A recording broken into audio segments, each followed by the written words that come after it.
Great flows. The hell?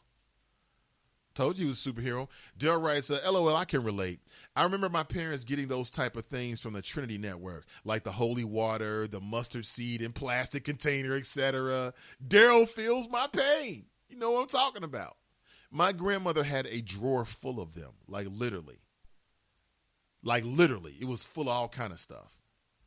Jared writes, don't make me holler. Don't make me shout. Just turn your pockets inside out. Reverend Do-Wrong. Shonda writes, Elvis Presley's next concert after his death was scheduled at the Cincinnati Gardens. My mom had tickets to the concert. Ooh, history. Kiki writes, oh my, I hate that too. Don't lick your finger to turn pages either. That ish is gross. It's super gross. And see, what I've noticed is that people, these good people, man, I'm not trying to get on these folks because their jobs is hard enough, okay? Dealing with human beings and their food or whatever people are purchasing all day long. However, when I have brought it to people's attention, they've always apologized like, you're making me look at myself, Nate. I didn't even think about it. I've just been doing it for years. Supervisors, if your subordinates, your employees work with money, get them something that they can keep their the fingers, tips moist, please.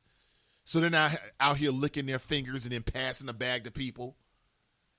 Like this man touched my water bottle, man. The water bottle that I'm going to put up to my lips. I don't know what this individual has. Bernie writes, oh my God, Nate, I'm the same way. That's nasty. Mila J writes, ugh, I had an old white lady do that to my grocery bag. No thanks, Miss Betty. I'm cool. Yeah. Listen, I have been in Kroger and have spent not a lot of money. I say $60, $70, which that's not a lot of groceries, but it's a lot, you know what I'm saying, to have to put back.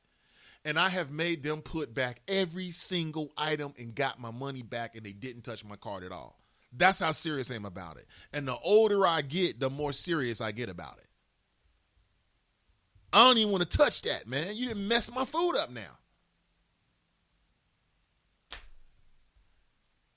Oh, my God. Brent writes, who was that preacher who used to sell the handkerchiefs? Benny Hinn, Jimmy Baker, Jimmy Swaggart. I remember watching TV with my grandparents when all these men had to go before their congregations, right? Their televangelists and their congregations of millions of people via television, right? And apologize. I didn't mean to have sex with that woman as many times as I did. It was great, but I feel bad about it in the eyes of Almighty God, right? And I'm sitting here watching this like, this is some BS. Deborah writes, I think that was Reverend Ike Brent. Yeah, I just said, threw a name out there. I don't know. James writes, that's as bad as bringing me a glass with your finger inside it when carrying more than one glass. Right. I think that would be worse, though, James. But right, it's damn close to it. It's damn close to it. Brittany writes, I thought I was the only one that paid attention to that. They lick their fingers and touch the pages before they give you their papers on the job, too. It's nasty. I don't accept it, man. I don't accept it. Edward writes, I hate restaurants when they collect your money and then fix your food. That's so Gilliganish. You're right about that. They're supposed to wash their hands. Like, I'll give you one, Subway. I go into Subway, and the same person who's behind the cashier is the same person who's making my Subway sandwich.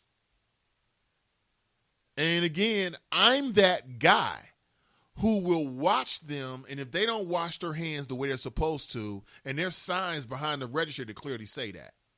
And I will ask them if they can wash their hands, please. I'm telling you, I kid you not, I don't play no games. I don't play any games when it comes to my food, and it doesn't matter what anybody thinks about it. That's just going to be me. That's just me. I have done it. And when you do it, in every case, I've never had a problem.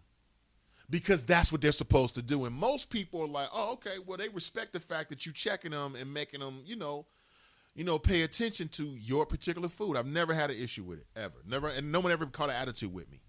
And if they did, it wouldn't matter because this is my food. You know what I'm saying? Oh, my God. What is going on in the back? Deborah writes, yes, he was my mom.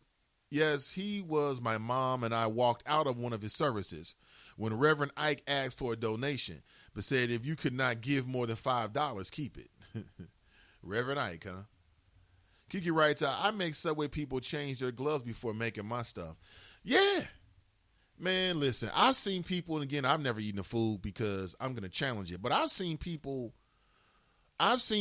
make the food, and I'm not saying it was at Subway, but I've seen it I can't recall if it was Subway or somewhere else, but I've seen people prepare the food with the gloves on and then go over and touch the keys on the cashier with the gloves on.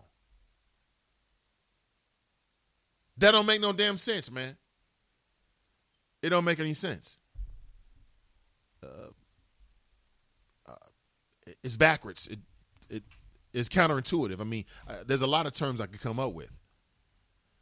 And I'm just glad to see that what I'm saying is being well received this morning, okay? I'm glad to hear it's being well received. It's not just me having OCD. But if you're about to hand me a check and you just licked your fingers, depending on the check, I'm going to take it. But I'm going to have a problem with it. I'm going to have a big problem with it. I'm reading that the Cincinnati Bengals just had another taste of the NFL over at Paul Brown Stadium. Have you ever attended that event? I've gone to it many times. It is a fabulous event. And it's all about charity, and they do like silent auctions. But what's so cool to me is that, and it was over at Paul Brown Stadium, what's cool to me is that, like, if you're really a Bengal fan, you'll love it. Because the Bengals are just walking around. I mean, all of them. They're just walking around and milling about. You can always tell who the athletes are because they're just bigger Americans. Like, damn, you're a giant. How'd you get so big? And you can tell that they're like the most in shape humans in the room. But it's sort of like the Taste of Cincinnati, only it's called the Taste of the NFL. So you got these different restaurants from around the city, and they do like a Taste of Cincinnati over at the plaza level, I think, the club level, I believe, over at Paul Brown Stadium. And it's all self-contained. You pay a flat rate, and you can walk around, and you can get a little bite to eat from all these different restaurants. And I think they've got different memorabilia and just different items that you can do a silent auction on. And then really, it's a chance to network, talk to different people. It's always a fabulous time. Haven't been in many years, but when I did, it was a lot of fun. It's a lot of fun. So if you get a chance to go to, or you want to be a part of it, you should go. Definitely go and check it out. James writes, where is the next riot going to be, Cleveland or Oakland? I don't want to riot, but if Cleveland wins the championship, they're going to go to the streets. You know that. They're going to go to the streets. It's going to be huge. They're going to make a big deal about it because for some reason I'm supposed to care that Cleveland has never had a championship or hasn't had a championship since Jim Brown. And it's just so amazing how sports has taken over our morality. I don't give a damn about no championship, sports championship. I'll say it again. I'm supporting LeBron James because he's a son of Ohio. It's not even about the Cleveland Cavaliers organization because Dan Gilbert has enough money. And he's the same man that owns the new Jack Casino in downtown Cincinnati. He's got enough dough. Rate me. Okay, he's got enough. And it's not even about the city of Cleveland. They'll be okay. You got a lake up there, okay? Lay out on the beach. You'll be okay. It's about the fact that these critics have been criticizing LeBron James, and I can't wait to see him say, now, sucker. That's what it's about for me. Brent writes, I have a phobia about my food, too. I even hate when certain people who will remain nameless cough and never cover their mouths. Yeah, I think as an adult, you have every right to check all persons on things like that when it comes to your personal standard, your personal space, and, of course, your food and your water. You got every right. But again, this just happened to me last night. And I'm telling you, literally, I was like, no, I got it. He didn't touch a thing. And I reached over and got a bag, and I bagged up my stuff. And I think he had already paid me at that point, so I didn't have to worry about the money. With that nastiness. Brittany writes, Nate, why haven't they arrested that man's wife that killed all those folks in the club? The evidence that she gave speaks for itself. They just given her an opportunity to carry out another attack. Shaking my head. If she was another race, admitting and giving all that evidence, that individual wouldn't stand a chance. If this was Hamilton County, I think Joe Dieters would have prosecuted her. I mean, he would have charged her by now. I'll put it that way. To me, she's culpable. She is. Because she could have contacted police beforehand, and she did not do that. And that's, in my opinion, what she should have done. That would have went a long way. But instead, I don't get it. I guess she either didn't want to, she didn't want to bring the man down. I get it. Or she was afraid he was going to go to jail. But to me, you got to think about worst case scenario. If he actually carries it out, that's worse than anything else. That's much worse than anything else. What else is popping around the city? Let me double check in a few places here. Let me see what's popping.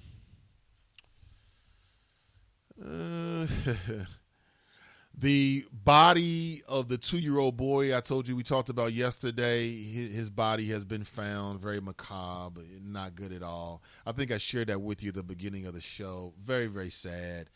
From what I understand, he wasn't even like eaten. It looks like he was dragged underneath the water by the alligator and drowned. Very, very sad. Should those parents be charged? Should those parents be charged?